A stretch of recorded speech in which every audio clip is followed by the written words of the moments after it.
PBL03 Readout Circuit Selection. Bueno, para este PBL se analizaron diferentes circuitos readout.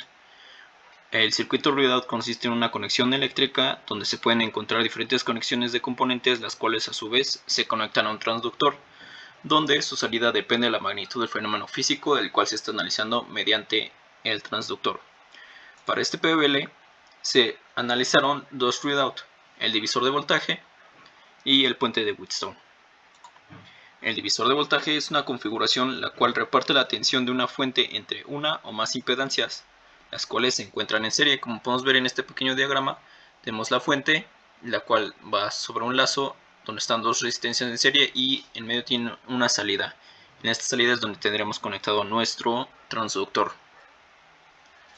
Mientras que el puente de Wheatstone es parecido a como si se tuvieran dos divisores de voltaje en paralelo.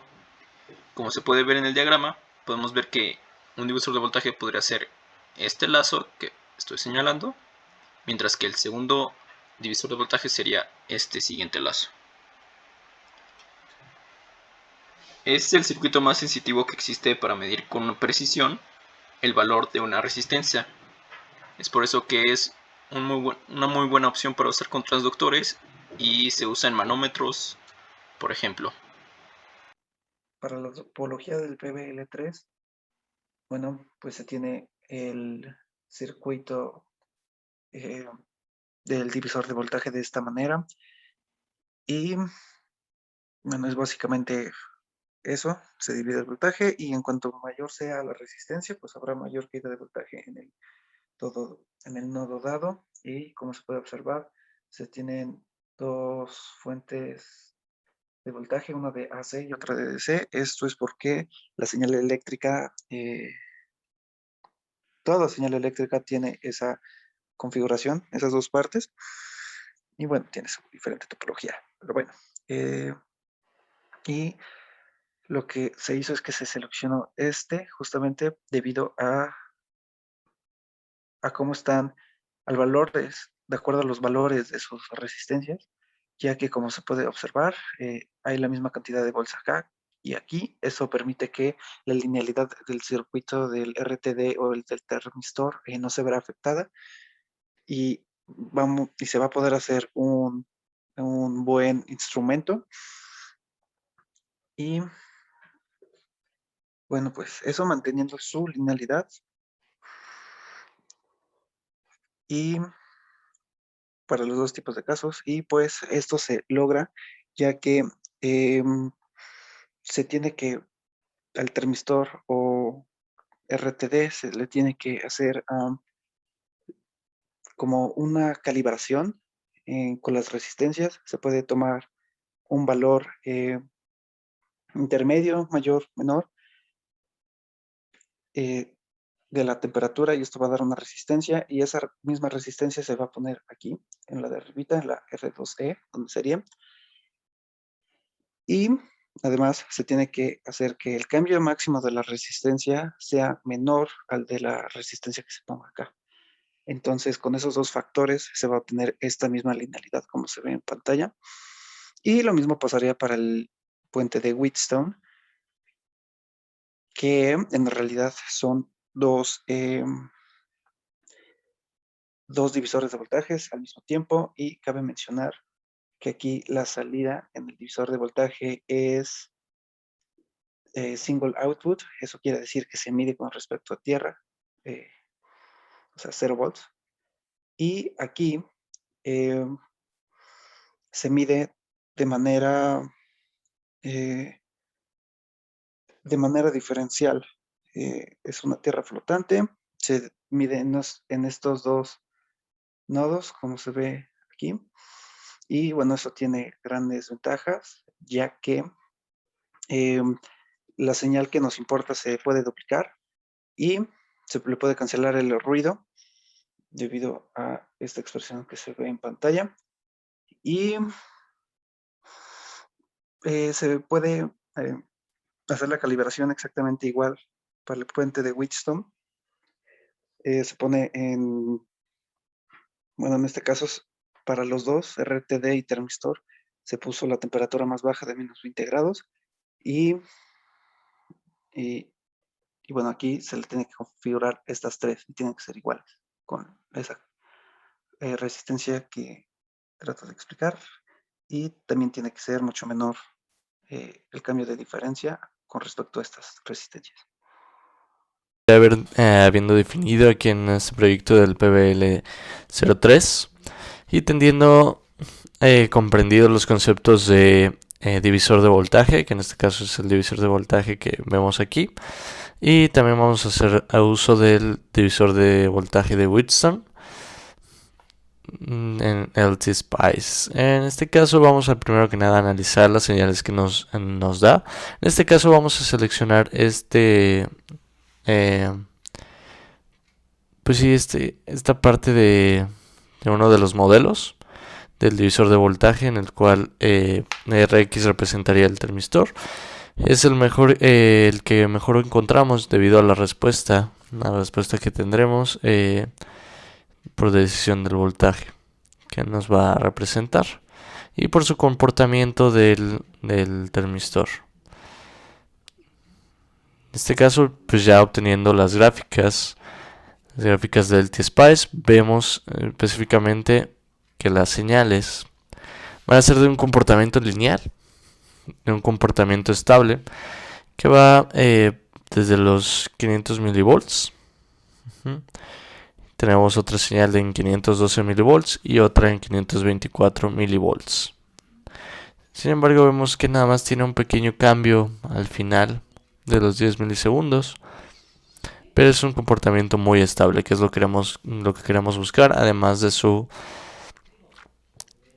comportamiento pues lineal, que es lo que buscamos para tener una buena respuesta en tanto a las gráficas de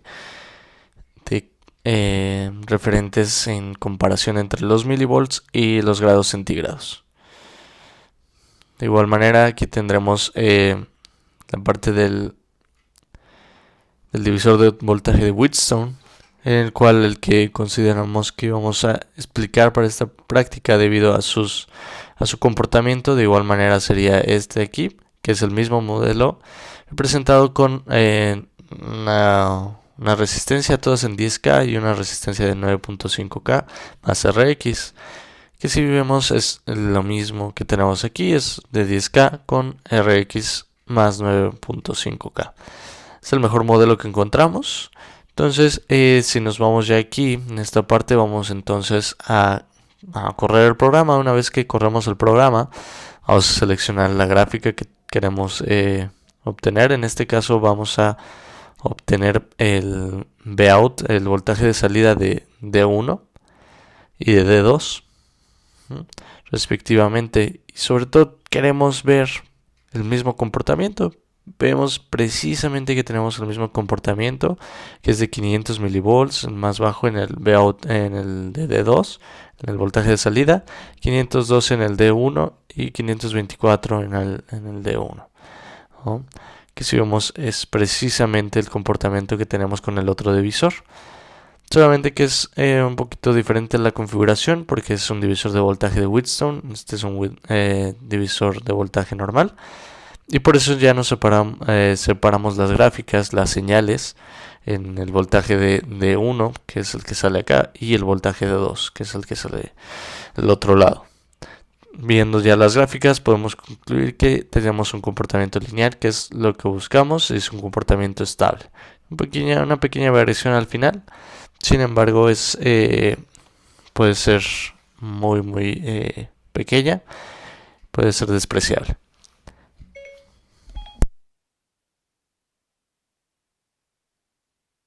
Dentro de nuestros resultados se llegó a la selección de nuestros transductores, en donde buscábamos en nuestra función de transferencia un comportamiento lineal creciente. Esto con el objetivo de facilitar más adelante en la construcción de nuestro instrumento el uso de estas ecuaciones. Ahora, en el caso del transductor RTD, se ocupará el modelo GEL 705, ya que primeramente por descarte se elimina el GEL 712 debido a que resulta ser prácticamente insensible a los cambios de temperatura, no varía mucho su resistencia con el cambio de temperatura, entonces se elimina y nos queda el GEL 705, ya que igualmente posee el comportamiento que queremos y de manera creciente lineal.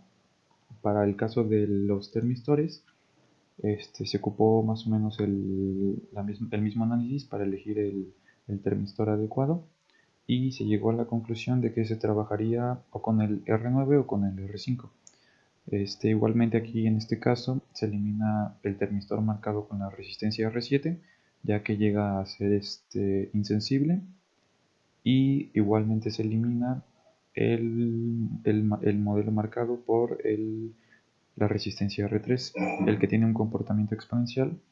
Primeramente por eso el comportamiento no ayuda y dificultaría más la construcción. Igualmente porque posee probablemente una falla en la construcción del software del mismo termistor que está representado por este pico. Entonces, por descarte, igualmente tenemos las resistencias marcadas con R9 de los termistores y R5, los cuales poseen un comportamiento lineal creciente. En este caso, por selectividad, simplemente se trabajará con la R9, que vendría siendo del termistor modelo TFPT. Y en el caso de nuestros divisores de voltaje y el puente de Winston, se llegará a ocupar más el divisor de voltaje, en donde se seleccionó el diseño que nos presenta que para la primera resistencia será igual ese valor de la resistencia en el valor de Rx. Esto debido a que si graficamos y hacemos el análisis en diferentes barridos de resistencia, se puede observar que el cambio en la diferencia que existe entre un valor y otro llega a ser tiene un comportamiento similar. Aquí podemos ver que parte en 512 y en la simulación un barrido más arriba nos da 524, tiene un cambio de 0.12 milivolts y hacia abajo vendría siendo lo mismo. Entonces tiene un comportamiento similar, lo que para más adelante nos facilitará el trabajo y nos entregará un comportamiento deseado. Para el caso del puente de Winston, con el que no se trabajará, pero es importante mencionar que igualmente se seleccionaron los mismos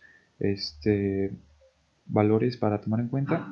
Entonces, en este caso trabajaremos con este diseño, el cual se parten de resistencias de 10K y en nuestra resistencia RX, que sería reemplazada por el termistor, igualmente viene siendo lo mismo con este diseño del divisor de voltaje, donde RX sería reemplazada por el termistor o por el RTD. En el puente Winston, nuestra simulación con este diseño, con las resistencias de 10K, igualmente nuestro RX parte del mismo valor de esas resistencias y los barridos van hacia arriba. En este caso, igualmente en nuestra simulación, lo que tenemos es que la diferencia de voltajes entre un barrido y otro viene tomando la misma diferencia de voltaje hacia arriba y hacia abajo, lo cual igualmente nos da a entender que para más adelante nos puede entregar un comportamiento mejor y más deseado a la hora de crear el instrumento.